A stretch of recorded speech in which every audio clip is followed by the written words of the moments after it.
High-tech nga, minamahal, pero isang iglap lang, wala na, maging paralyzed ka na. Sabi nga ng kausap ko na Amerikano, 4 to 5 years from now, ang tao ay ma-overcome na ng mga robot. Robot na ang mangunguna. Susunod na lang ang tao sa robot. Ngayon, ang robot, minaman pa ng tao. Pagdating ng panahon, ang tao na ang minaman sa robot. Hindi ka na makakapasok sa mga airport kung saan ka pupunta kung hindi ka aprobahan ng robot. Sabi ng kapatid, totoo yan, Brad. Dito sa yung dumating ako ng Tokyo, ang nag-greet sa akin, sabi doon ng robot, "Good morning, ma'am. How are you, ma'am?" Ay hindi na siya sumagot. Alam naman niya, robot eh. Pag sasagutin niyo, para siyang si Raulo. Robot yun eh. Naka-computerize lang yun. Ay, salamat, wala pang robot sa Pilipinas. Wala pa, hindi pa nagporma ng tao ang robot. Ito pa lang ang sa Pilipinas, hindi pa robot. Pero pag maging robot na to, susunod-sunod na tayo dito. Ngayon, sumusunod ba tayo dito? Hindi. Sumunod? Hindi. Sunod na tayo, di ba? Bahala na makalimutan ng Bible, walang cellphone. Praise the Lord. Hallelujah. God bless you, beloved co-preacher, beloved Brother Binchi Dorian. Itaas mga ating mga kamay, mahal tayo magkaisang manalangin sa ating mahal na Panginoon. Hallelujah. Hallelujah, hallelujah. O dakilang Ama Diyos na makapangyarihan sa lahat. Pinakamamahal na Panginoong Hesus, sa paunat dalangin niyong hinirang, propeta sa huling kapanahunan, aming kagalang-galang at minamahal na Pastor Wildis Talmeda, sa oras tumahalapin noon sa aking pagdadala yung balang misahe, ikaw Diyos magbigay sa akin ng karunungan at maglangis. Buksan mo mahal na pagpaunawa ang bawat isa narito. Hipuin mo Diyos ang kanilang mga puso. Ipaunawa mo sa kanilang ebanghelyo ng kaligtasan. Sa ganang akin o kung magagawa at siyang nakilang pangalan na kisinasaway. Demonyo ng hadlang at paglangan lumaya sa aming kalagitnaan. In Jesus' name. Hallelujah, hallelujah. Praise the Lord. Everybody say praise the Lord. Praise the Lord. The highest praise, glory, honor, and power belongs only to our dearest Jesus. And we give double respect and honor to our beloved parents in the Lord.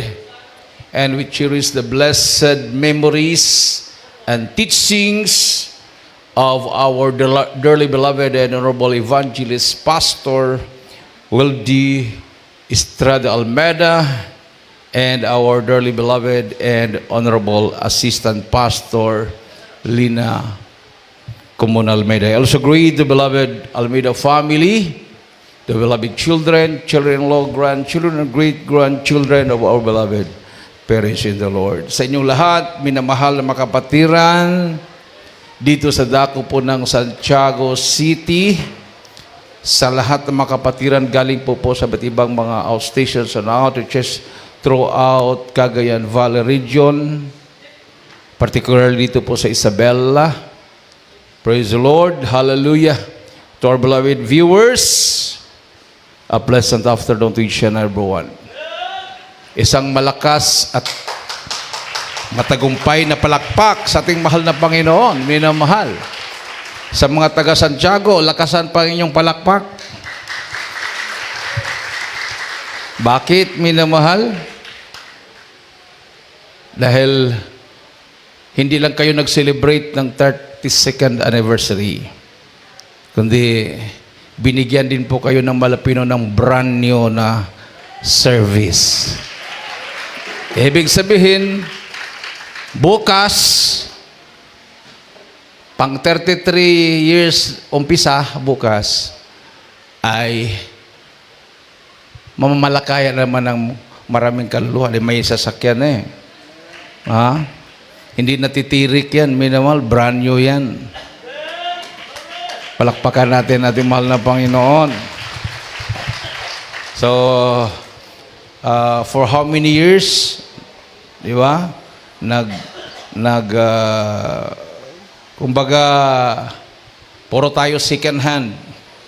Naalala ko ang ating beloved mother, beloved stand pastor, sabi niya sa akin, anak, huwag kang bumili ng second hand. Sakit sa ulo. Oh.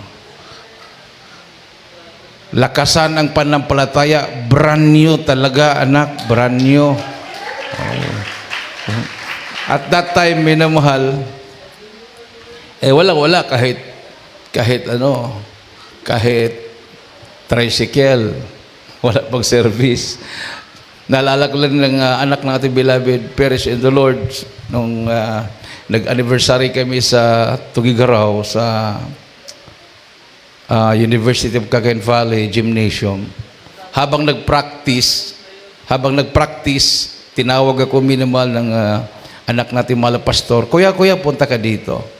Sabi ko, ako naman masayang-masaya, tinawag ako. Ano po yun? Sabi ko, Kuya, yung instruments mo, pang Bible study lang yan, Kuya.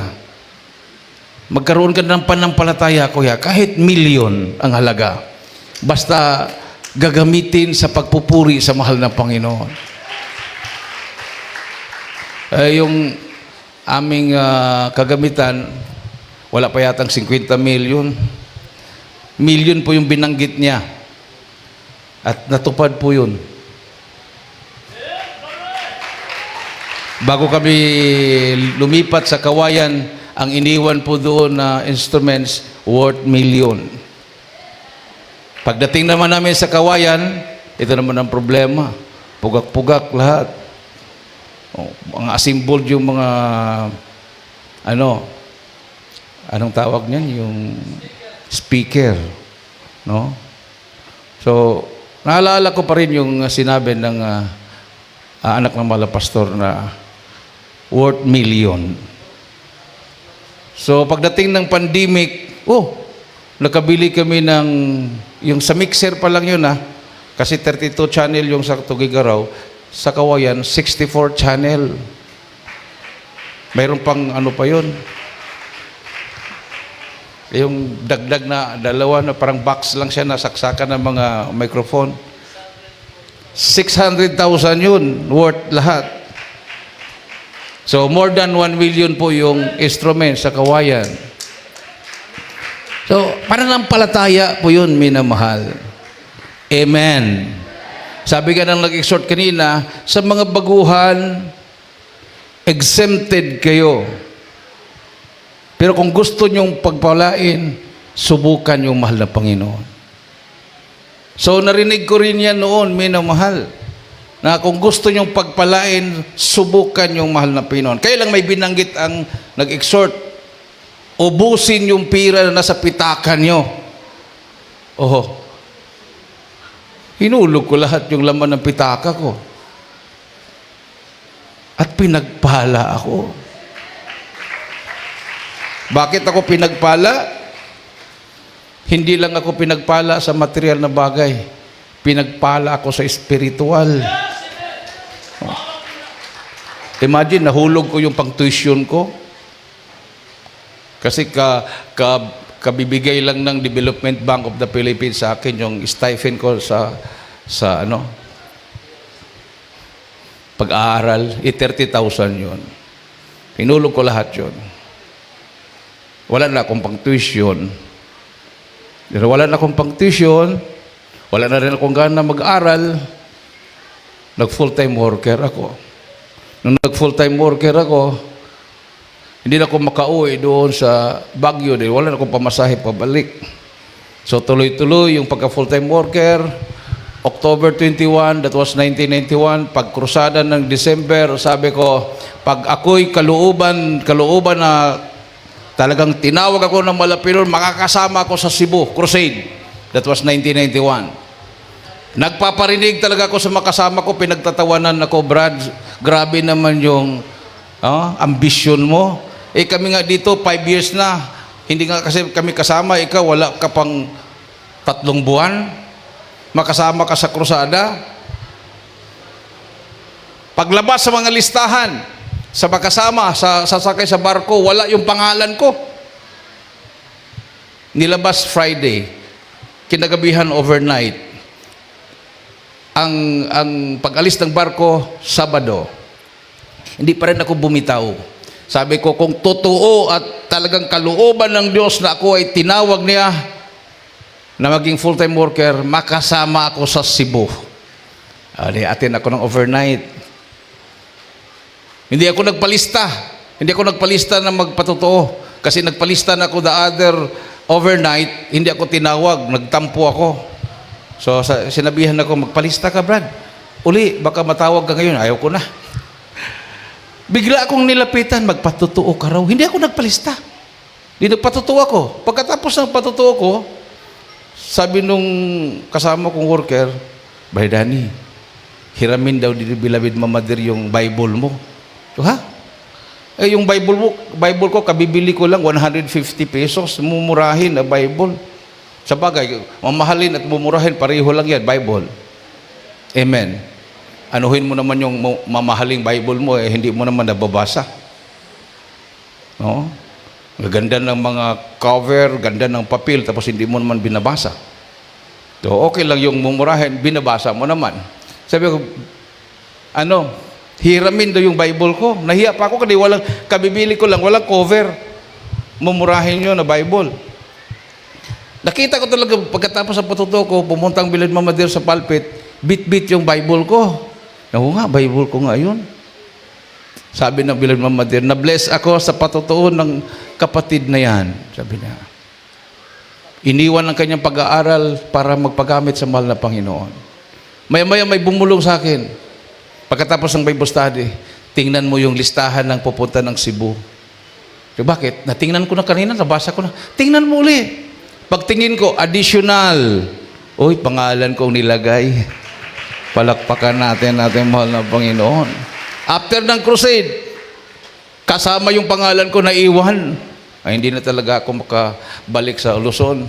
Tuloy-tuloy na yon. Hanggang napunta ko ng Leyte, Mindanao, hanggang napunta ko ng Abu Sayyaf, kasama ng Malapastor, hanggang napunta sa inyong lugar. Ganun pala ang pagpapala. Amen. Huwag kang tumanggi. Saan ka ilagay ng malapinoon? Magkano yung pagpapala? Pasalamatan mo. Kung minsan sinusubukan ka ng Panginoon, nag-expect ka ng malaki, binigyan ka ng pinakamaliit, pasalamatan mo pa rin yun. Sabi ko, Panginoon, kung totoong gagamitin mo ako within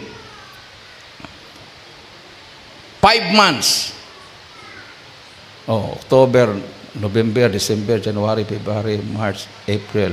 Within 7 months, May.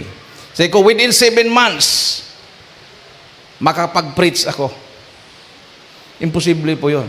Hindi ka po pwede mag-preach dito kung hindi ka dadaan sa hugas ng plato, hugas ng kaldero, magtapon ng basura. No? Talagang dadaan ka muna sa minyal, lahat. Taon ang bibilangin mo. Lilinisin ka talaga. Sabi ko, within 7 months.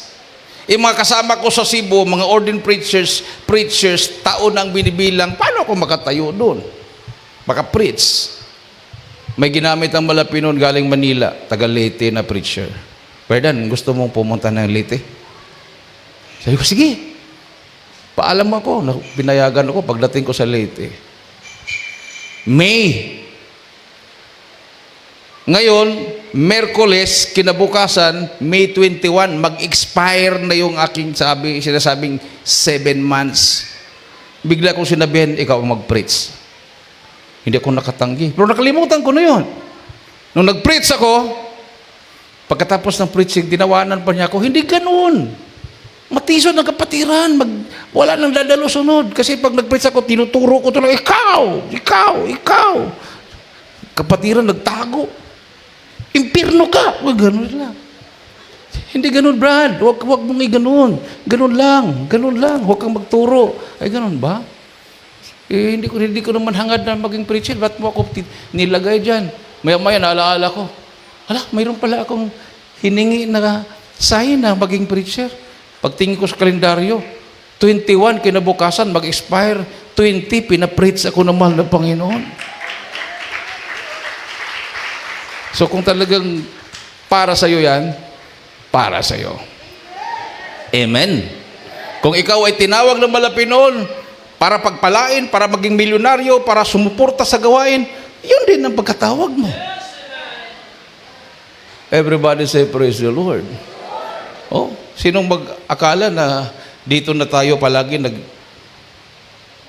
anniversary? Baka sa sunod niyan, bagong gymnasium na.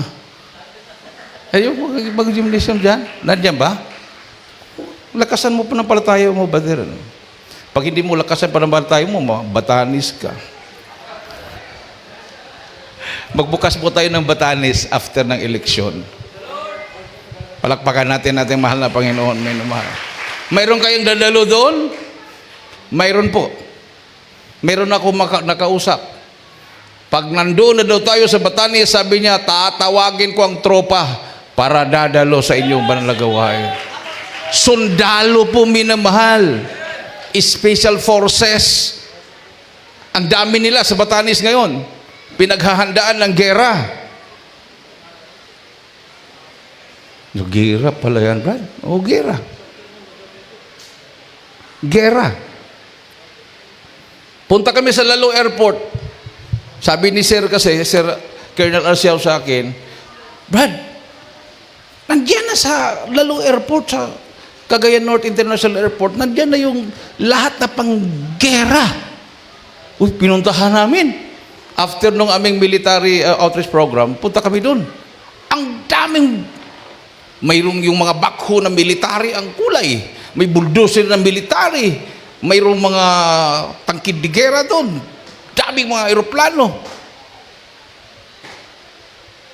Nag-aabang na pala tayo ng gera.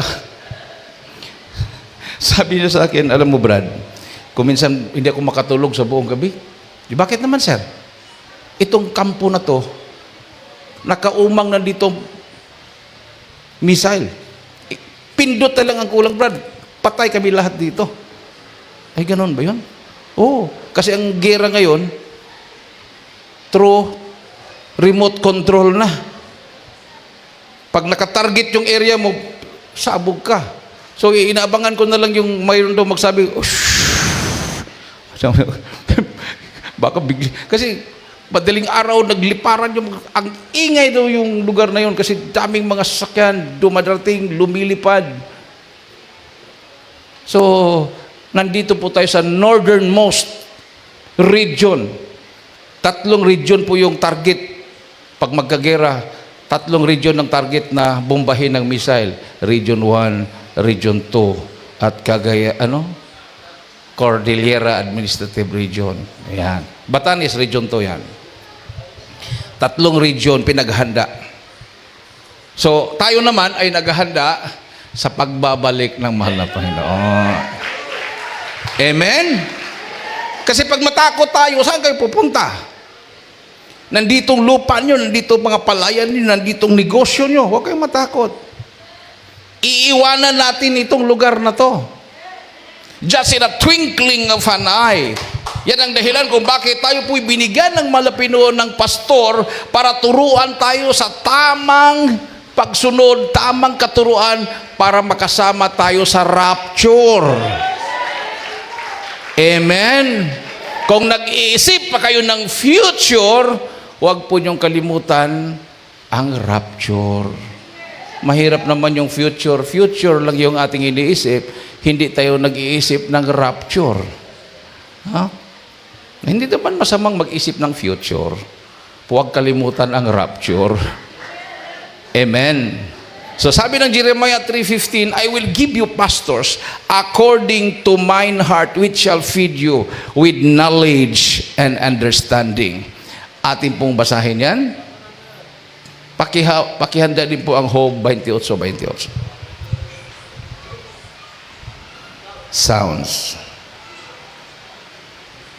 So, dito po sa aklat ni Propeta Jeremiah, Kapitulo 3, talatay 15, sabi dito, at bibigyan ko kayo ng mga pastor ayon sa aking kalooban nakakandili sa inyo ng kaalaman at unawa. Amen. Palakpakan natin ang ating mahal na Panginoon.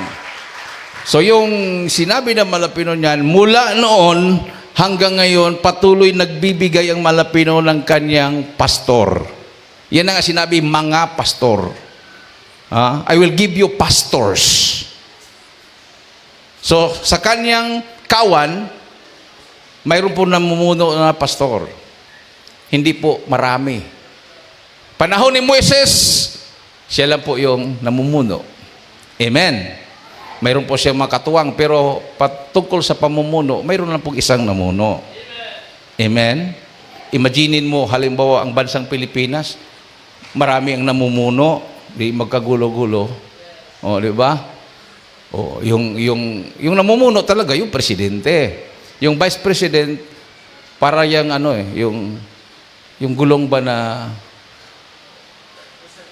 reserba. O, halimbawa, physically, mawala, o magkaroon ng disgrasya, panahon ni Magsaysay, di ba?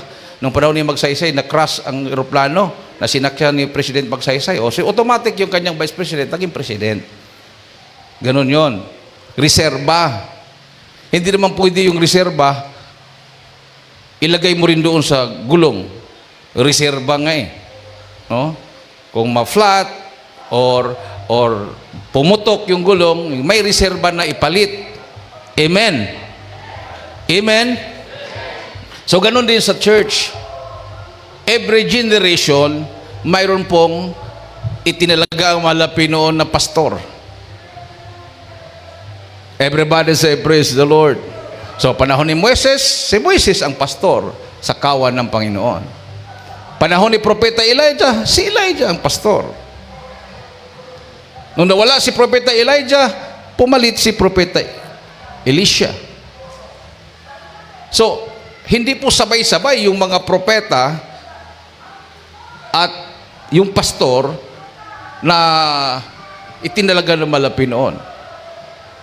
So, sa huling panahon, ang ating mahal na pastor or beloved pastor Willis Olmeda, siya po ang itinilaga ng mahal na Panginoon.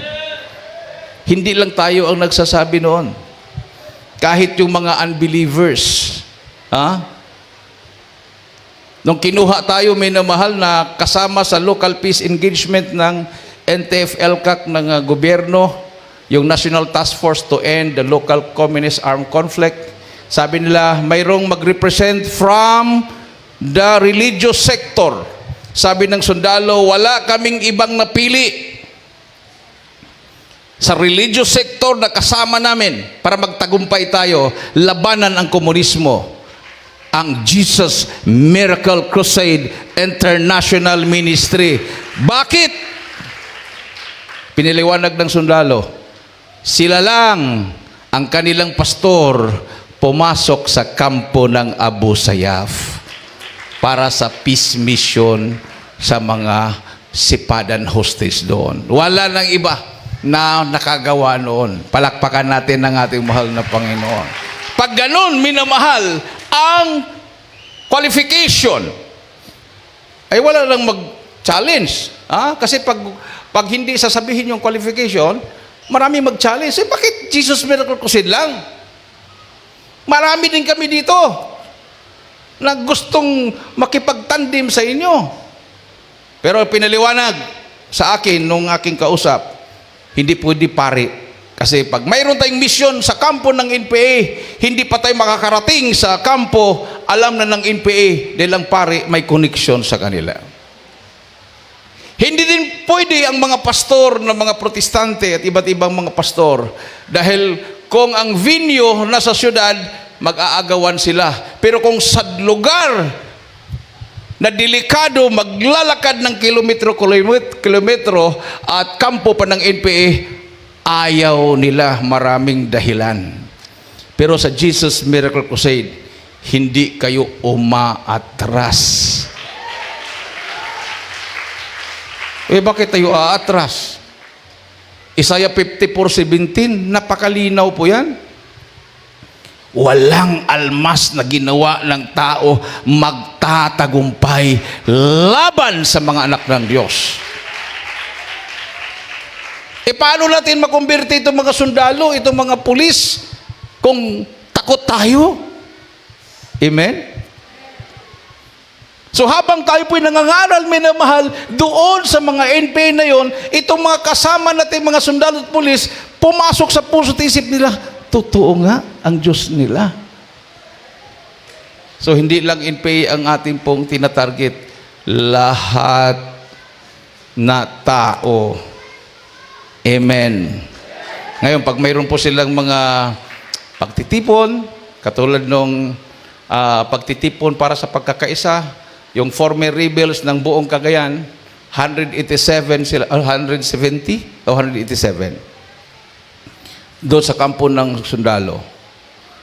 Hindi ko nakikita yung mga mukha noon dahil buong Cagayan yun eh. May taga Bagaw, may taga Gonzaga, mga NPA lahat yun.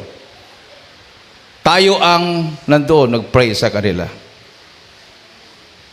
Sinundan ng grupo ng mga NPA sa Apayaw. Mga 37 sila. Apayaw, malakas din ang NPA dyan. Sumuko na po ang NPA doon. Hindi ko makilala yung mga tao doon. Sumuko sa Malapi noon. Pag sabi ko, itaas ang kamay, mag-pray tayo. Taas ang kamay nila lahat.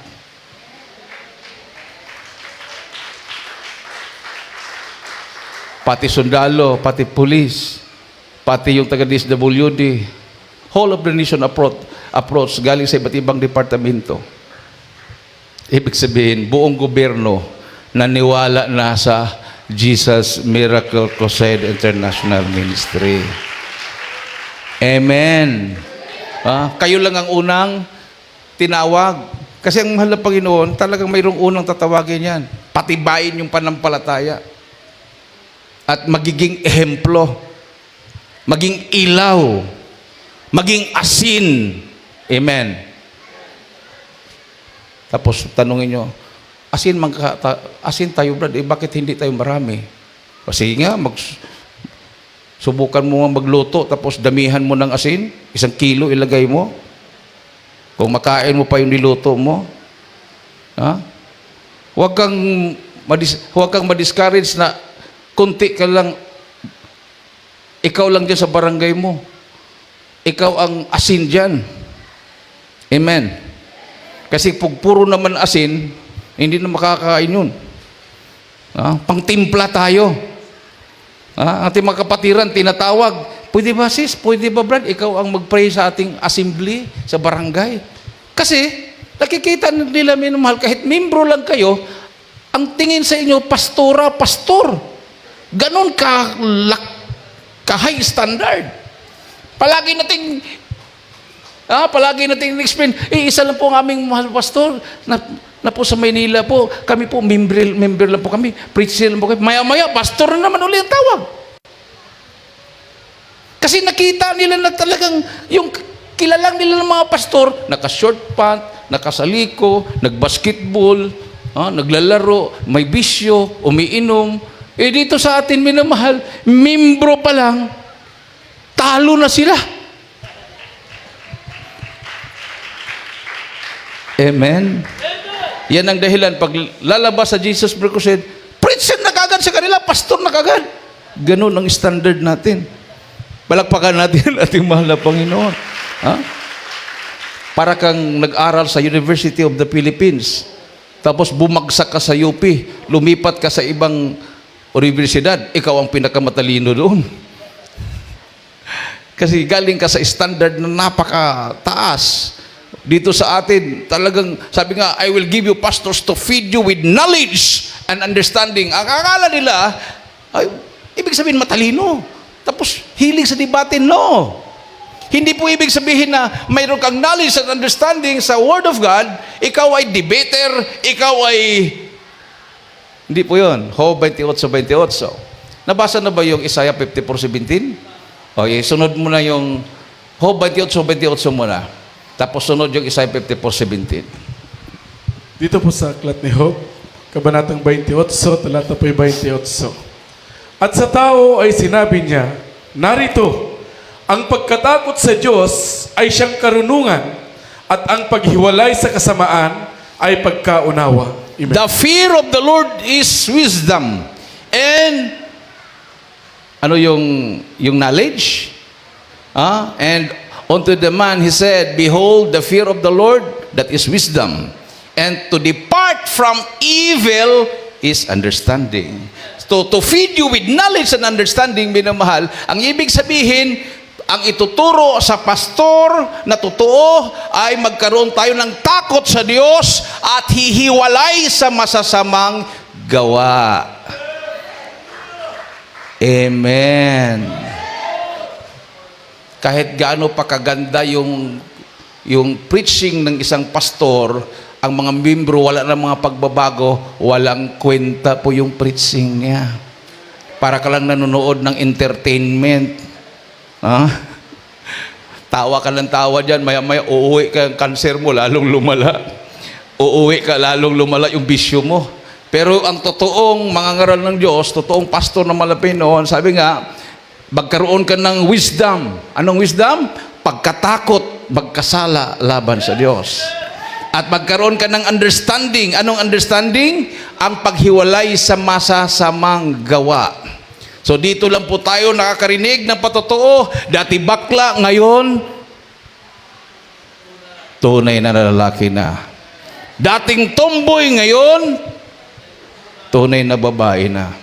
No? Anong ibig sabihin noon?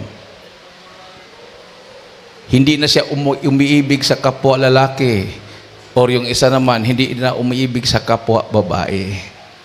So sa relihiyon, anong ginawa? Sabi, respect kung anong naramdaman. Hayaan, kasi mahal sila ng Diyos. Totoo ka namang mahal ng Diyos. Pero hindi po tinutolerate ng malapay noon ang kasalanan. Hindi niya paulanan ng apoy ang Sodom at Gomora kung tinutolerate niya ang kasalanan. Ano bang kasalanan ng Sodom at Gomora?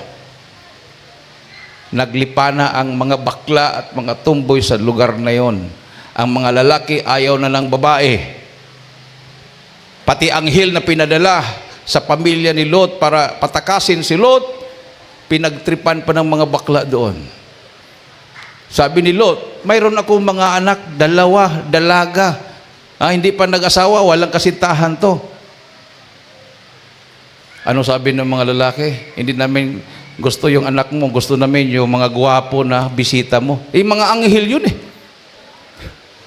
Nagalit tuloy ang Panginoon, lalong nagalit. Tumakas na kayo, Lot, ang buong pamilya.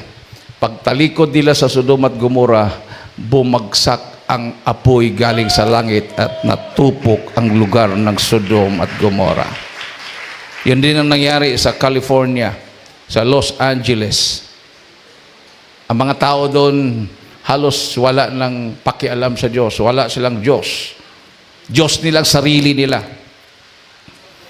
Nasunog. Hindi alam kung saan galing yung apoy. Mayroon po mga sunog ngayon na hindi po dahil sa gasol o whatever. Kasi mayroon na po tayong mga CCTV, no? Mayroon na po mga satellite. Kidlat. Pag tama sa kidlat, sunog yung isang lugar, kakalat yung apoy. Samahan naman ng napakalakas na hangin. Ayun. Minuto pa lang, ubos na yung mga kabahayan. Lindol. Nung tumama ang lindol sa Myanmar, pati Thailand, tumba ang mga building. Yung mga naligo doon sa pinakatuktok ng mga hotel, sa mga ilang floor yun, mayroong swimming pool sa pinakatuktok, natilapon yung tubig. Kung ikaw naman ang naglangoy-langoy doon, kung hindi ka mahimatay sa takot. Wala nang safe na lugar dito sa mundo. Sa Spain, kung nabalitaan nyo, may brownout yata nangyari doon. Ilang milyon ang walang tubig, walang kuryente, hindi gumagana ang mga train. Kasi halos lahat doon computerized. Pag once na mag-brown out, wala na. Maglakad na mga tao. Hindi mo na mabuksan yung, punta ka sa hotel, hindi mo na mabuksan yun. Wala nang kuryente. Oh. High-tech nga, minamahal, pero isang Isang iglap lang, wala na, maging paralyzed ka na. Sabi nga ng kausap ko na Amerikano, 4 to 5 years from now, ang tao ay ma-overcome na ng mga robot. Robot na ang mangunguna. Susunod na lang ang tao sa robot. Ngayon, ang robot, minaman pa ng tao. Pagdating ng panahon, ang tao na ang minaman sa robot. Hindi ka na makakapasok sa mga airport kung saan ka pupunta kung hindi ka aprobahan ng robot. Sabi ng kapatid, totoo yan, Brad. Dito sa yung dumating ako ng Tokyo, ang nag-greet sa akin, sabi doon ng robot, "Good morning, ma'am. How are you, ma'am?" Ay hindi na siya sumagot. Alam naman niya, robot eh. Pag sasagutin niyo, para siyang si Raulo. Robot yun eh. Naka-computerize lang yun. Ay, salamat, wala pang robot sa Pilipinas. Wala pa, hindi pa nagporma ng tao ang robot. Ito pa lang ang sa Pilipinas, hindi pa robot. Pero pag maging robot na to, susunod-sunod na tayo dito. Ngayon, sumusunod ba tayo dito? Hindi. Sumunod? Hindi. Sunod na tayo, di ba? Bahala na makalimutan ng Bible, walang cellphone. Punta sa gawain. Ay, nalimutan ng Bible. Ay, okay lang. Pero kung cellphone, balik ang cellphone. Hindi pwede. Nakalimutan ng cellphone. Controlled na kasi tayo dito. Bibili ka. Kahit konti lang, bumili ka ng worth 85, nagbigay ka ng 100 pesos. Hanapin pa yung calculator sa calculator to 100 minus. Oh, ganun na tayo kabubo ngayon. Hindi katulad noon na wala ka pang hawak-hawak na sipol, wala ka pang hawak na calculator. Ang gagaling ng mga tao. 100 plus 35 plus kahit gaano pa kahaba yan, pagdating sa dulo equals, alam mo yung answer, alam mo na. Pero ngayon, anak, i-type mo nga anak, 10 plus 10. Kuha naman yung anak sa cellphone. Basta ka ba? Ano yun, ma? 10 plus 10. 10 plus 10. 20, ma. Talaga naman. Galing niya. Pero kung wala siyang cellphone, 10 plus 10, anak. Pang grade 6 yan, ma. Grade 5 pa ako, ma. Lumabas ngayon sa research, maraming nag-graduate ng K-12, mahina sa reading comprehension. Paano? Hindi mahina. Pag may post, hindi pa binabasa, mag-react na kagad. Like, heart. Hindi pa kanya alam kung ano yung laman doon. Mukha pa lang yung nakita. Magalit na kaagad or mag-like or mag-comment. Hindi pa niya alam kung anong laman kasi hindi niya binasa. So, kulang talaga sa reading comprehension. Yan, sabi ng Bible, oh. And unto man, he said, "Behold, the fear of the Lord, that is wisdom." Ang wisdom po, ang karunungan, hindi po yung valedictorian ka, cum laude ka, with highest honor ka. Hindi po yon. May takot ka sa Diyos.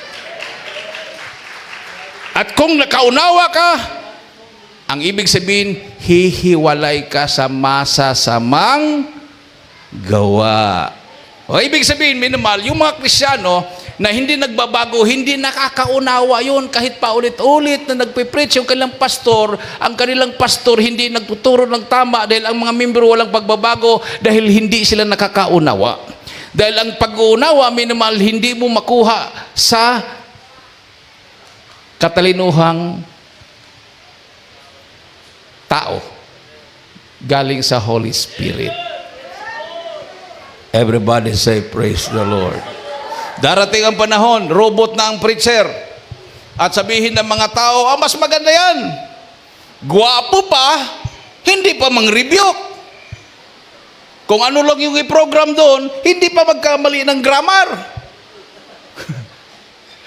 Di ba? Kung minsan ang preacher, kung minsan magkamali ng grammar eh. Instead na babae, he. Ang lalaki, she. Oh. Well, ano ba yung preacher na yan? Ang tinutukoy niya lalaki, tapos she. Tapos ang babae tinutukoy niya, he. Oh, di ba? Nagkamali sa grammar. Pero pag robot na, perfect! Walang mali. Kailang problema ang robot, walang puso. Pag walang puso, hindi manahan ng Holy Spirit. Pag hindi manahan ng Holy Spirit, walang power.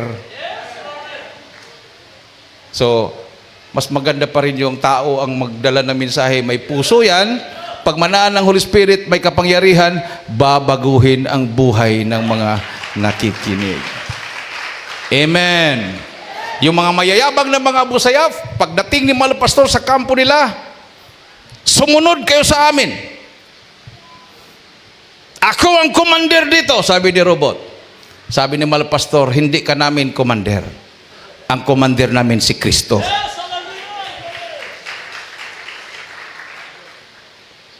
Sabi ni robot, ngayon lang kami nakakita ng tao na mas matapang pa sa amin. Kami matapang kami dahil mayroon kaming baril. Pero kung tanggalin itong baril, duwag na kami. Pero kayo, ang tapang-tapang nyo, libro lang ang dala nyo. Akala nila lang to, minamahal. Yung Bible. Akala nila lang. Sabi ni Mala Pastor, Balidani, basahin mo. May mensahe ako sa Abu Sayyaf. Ano po yun, Mala Pastor? Isaiah 54:17. Inulit ko para baguhin yung verse. Imagine mo, basahin mo harap ng Abu Sayyaf, walang almas na ginawa ng tao, magtatagumpay. Ikaw, ratratin ako doon. Ano po yun, mahal na pastor? Natakot ka? Sabi sa akin, hindi na niya inulit yung verse. Natakot ka? Ikaw ang pinili kong spokesman dahil alam ko matapang ka. Uy, tumapang tuloy ako uli. Matapang pala ako, hindi ko alam. Hindi ko alam. Kasi nung bata, pag magkakita ko nagsumbagay, may nagsuntukan. Nung bata pa ko, elementary, may nagsuntukan. Nangangatog na yung tuhod ko. Hindi naman ako ang sinusuntok. Ayaw ko yung away. Sa amin, uso yung buksing-buksing. Balutin yung kamay mo ng t-shirt, tapos buksing ka. Nakipagbuksing ako sa kapatid ko, natamaan ako, huminto na ako. Sakit. Hindi ako matapang, pero nung sinabi ng mga pastor, ikaw ang pinili ko dahil alam ko matapang ka. Parang may pumasok sa akin na tumapang ako. Sabi ko, robot, mayroong binabasa ang mga pastor. Ano yan? Hawak ako ko Bible. Mayroong siya mensahe. O ano mensahe? Bukas na ako. Bawal yan. Ikaw ang uunahin namin papatayin. Bawal ang Biblia. Lalo na babasahin mo pa. Sabi ko, nandito yung mensahe. Sabi naman niya kay susukan, yung mas mataas pa sa kanya, tahimik lang, habang buhok hanggang baywang. Ano, pabasa natin? Sige, basa. Binasa ko, nilakasan ko. Walang almas na ginawa ng tao magtatagumpay laban sa inyo. Hoy, hindi na to sila matatablan ng bala. Hindi pa ako tapos eh. Nagalit na. Balik ako. Mala pastor, nabasa mo? Opo. Nagalit. Galit na galit, mala pastor. Balikan mo. Pagalitin mo pa. Bago ako bumalik, naghingi muna ako ng explanation. Mala pastor, galit na po. Bakit kailangan pang pagalitin pa? Sabi niya, hindi kikilos ang kapangyarihan ng Diyos kung hindi sila magagalit sa atin. Ayun, bumalik ako. Mayroon pa. Wala naman yan. Isaiah 41:10-13. Kahit hindi sila nakinig, binasa ko pa rin. Huwag ka matakot, huwag ka malupaypay. Ako'y kasama mo, sabi ng Panginoon. Proceed na sila doon. Puntan ako sa likod ng malapastor. Gapusin na ang malapastor. Pero wala silang magawa dahil totoo ang Diyos natin. Isaiah 54:17, sundan ka agad ng Isaiah 41:10-13, mga huling talata. Dito po sa Ating po mga musicians and instrumentalists, prepare. Isaiah, Kabanatang 54, ang talata ay 17. Walang almas na ginawa laban sa iyo ay pakikinabangan, at bawat dila na gagalaw laban sa iyo sa kahatulan ay iyong hahatulan. Ito ang mana ng mga lingkod ng Panginoon, at ang katwiran nila ay sa akin, sabi ng Panginoon. 41, yes? Pakibasa doon sa hindi pa nakabasa. Sino bang hindi nakabasa? Brother Eddie, tapos ka na nagbasa? Okay. Baka kasi matisod. Dito po sa aklat ni Propeta Isaiah, Kapitulo 41, talatay 10 hanggang 13. Sabi dito, huwag kang matakot, sapagkat ako'y sumasa iyo. Huwag kang malupaypay, sapagkat ako'y iyong Diyos. Aking palalakasin ka, oo, aking tutulungan ka. Oo, aking aalalayan ka ng kanang kamay ng aking katwiran. Narito, silang lahat na nangagagalit sa iyo ay mga papahiya at mga lilito. Silang papakikipaglaban sa iyo ay papanaw at mga papahamak. Iyong hahanapin sila at hindi mo mga susumpungan. Sa mga tuwid bagay, silang nangakipaglaban sa iyo. Silang nagipagdigma laban sa iyo ay papanaw at gaya ng bagay na wala. Sapagkat akong Panginoon mong Diyos ay hahawak ng iyong kanang kamay na magsasabi sa iyo, huwag kang matakot, aking tutulungan ka. Palakpakan natin ang ating mahal na Panginoon. Yang mga bersikulo na yan, narinig ng mga Abu Sayyaf. Dahil mayroon pong pastor na matapang na mangaral doon. Amen. Kung wala si Mala Pastor, hindi ko talaga babasahin yan. Kung hindi ako inutusan. Nung sinabi niya, magpasting ka ng 10 days, Brother Dan. Ako, 40 days. Tumawag uli, ilang days ka na? 7 days na po, Mala Pastor. Pwede na yan. Mauna ka sa sulo. Maghanap ka ng Abu Sayyaf doon. Hanapin mo ang kampo ni Commander Robot. Ako na ang mananalangin para sa iyo. Nung nabanggit ni Mala Pastor, mauna ka, ako na ang mananalangin para sa iyo. Ibig sabihin, lahat na anointing prayer ng Mala Pastor, nasa akin na rin.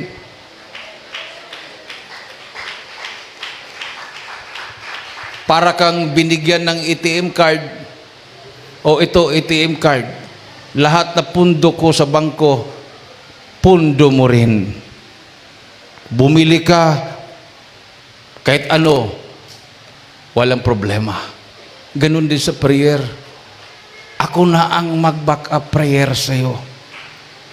So every time na mayroon po tayong mission, yun po yung pumapasok sa isip ko. Mahal na Panginoon, through the leading prayers of a beloved pastor, pasukin ko yan. Gabayan mo ako. Hanggang ngayon, nung tinawag ako ng sundalo, pasukin natin ng Lagom, pinakamalaking kampo ng NPA, hindi ako nagsabi na magpasting muna ako, magpray muna ako. Kinlaim ko yung sabi ni Mal Pastor, ako ang mananalangin para sa iyo. Para sa atin, ang mabuhay para kay Kristo, ang mamatay, langit. Amen? Amen? Tumayo po tayo, minamahal. Lahat po namang baguhan, lapit lang po sa harapan. Yung mga karamdaman ninyo, kahit stage 4 cancer na yan, alikabok lang sa mahal na Panginoon yan. Parang magdadahilan lang. Ngayon, hirap na hirap ka, bukas, makakalakad ka ng matuwid. Makakain ka na ng normal. Ganyan ang Diyos. Huwag pong isipin na ang Diyos ay bato, kahoy, simento na walang magagawa. God is Spirit. He created the heaven and the earth.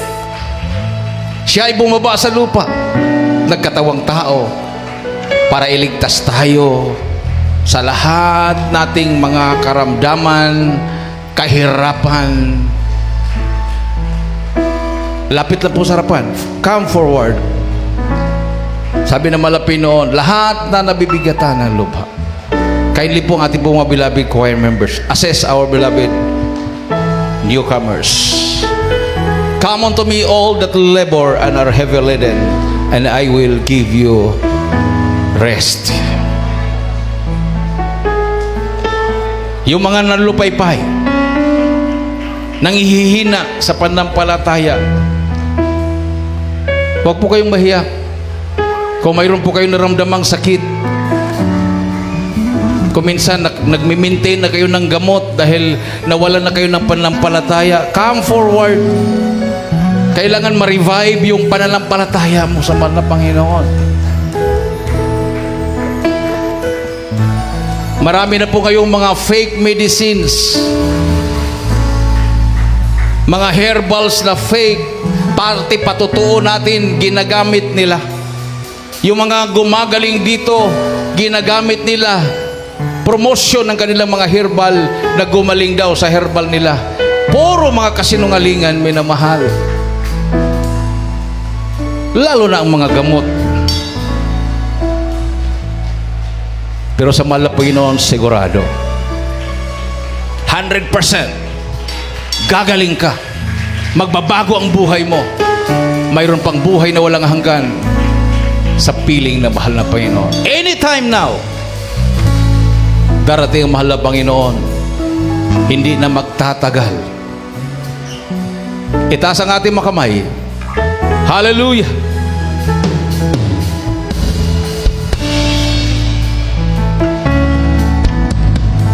I to Lord thy God with all the right hand, saying unto thee, fear not. I to Lord thy God will hold the right hand, saying unto thee, fear not. Fear not, for I am with thee. Be not dismayed, for I am thy God. Hallelujah! Hallelujah! I will steadfast thee. Yes, I will help thee. Yeah, I will uphold thee with the right hand of my righteousness. Fear thou not, for I am with thee. Fear not dismay, for I am thy God.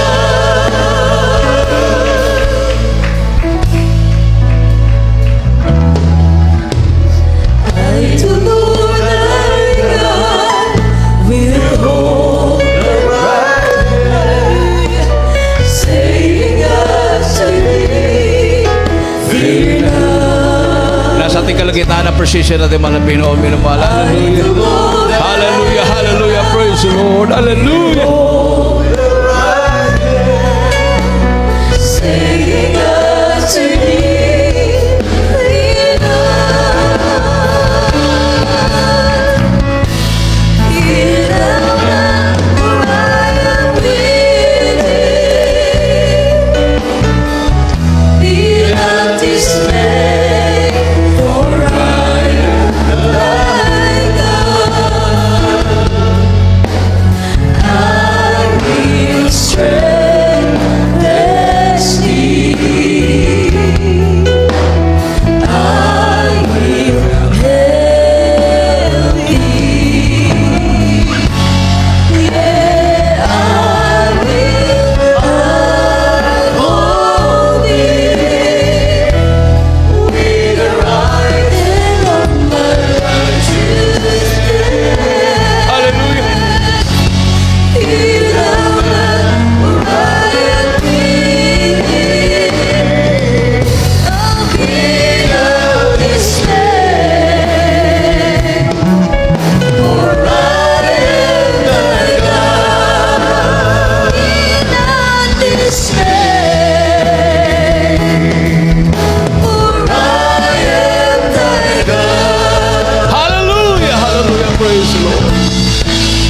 Manatili nakataas ang inyong mga kamay, minamahal. Mayroon pong 4 na reglamento, kaligtasan.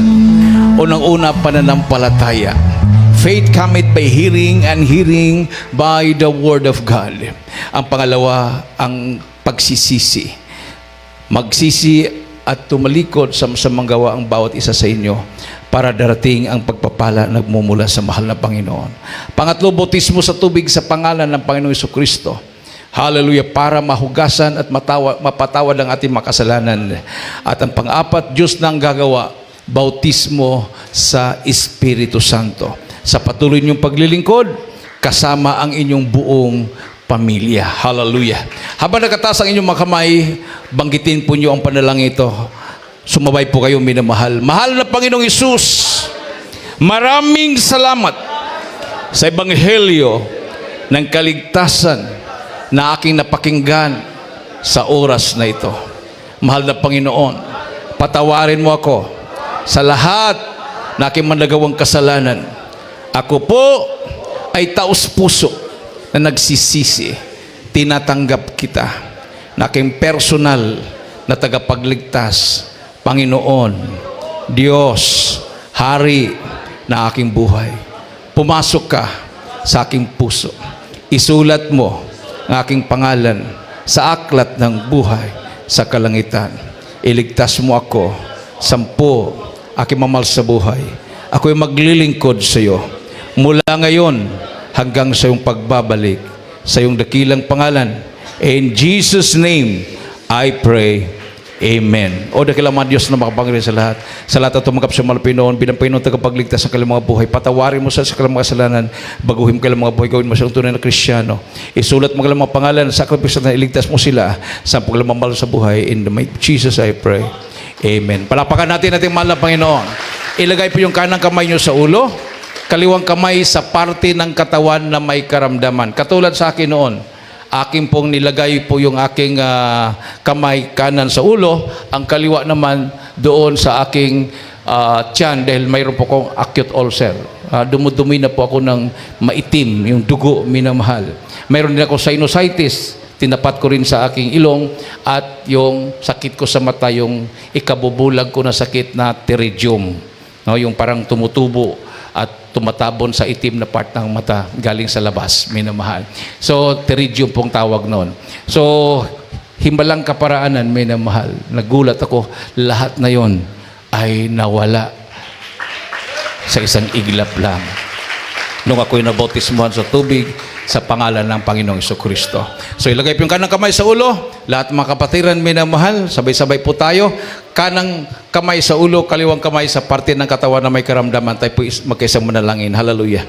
O dakilang mga Diyos na makapangyarihan sa lahat, aming pinakamamahal na Jesus. Minsan pa Pinoon, humingi po kami ng kapatawaran. Sama kami nagkulang, nagkakamali. Ano mang may naisip na gawa na banggit na may mga labi na hindi kaaya-aya sa iyong banarapan, patawarin mo kami, mahal na Pinoon.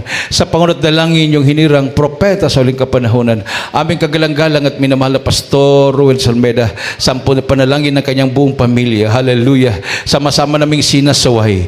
Demonyo ng karamdaman, sakit sa puso, high blood diabetes, cancer, hindi mo sa magkaroon sickness and diseases, vices, problems, unbelief and doubts, kasaut, di mo sa homosexualism. Hallelujah. Demons, hallelujah, poverty, problems, kasaut, sickness, be healed, be healed, be healed. Right now in the name of Jesus. Hallelujah. In Jesus' name. In Jesus' name. In Jesus' name. Amen and amen. Praise the Lord. Itaas po natin ang ating dalawang kamay. Tumalon po tayo ng 3 beses. Sabay-sabay po nating isigaw sa malakas sa tinig ang makapangyarihang salita, ang hallelujah, praise the Lord. 3 times. Hallelujah, praise the Lord. Hallelujah, praise the Lord. Hallelujah, praise the Lord. Everybody say, praise the Lord. Praise the Lord. Makabalik na po kayo sa inyong mga upuan, minamahal. At mayroon po tayong lihas after po ng ating closing prayer. At huwag po kayong umuwi kaagad. Mayroon pong preparation na, kasi church anniversary ito, mayroon pong kunting paghanda para po, minamahal, mabusog tayong lahat. Amen. And happy 32nd church anniversary again to each and every one of us. Palakpakan natin ng malakas na palakpak ating malapinon. Ating pong beloved brother Idil Trabuco para po sa ating pledges.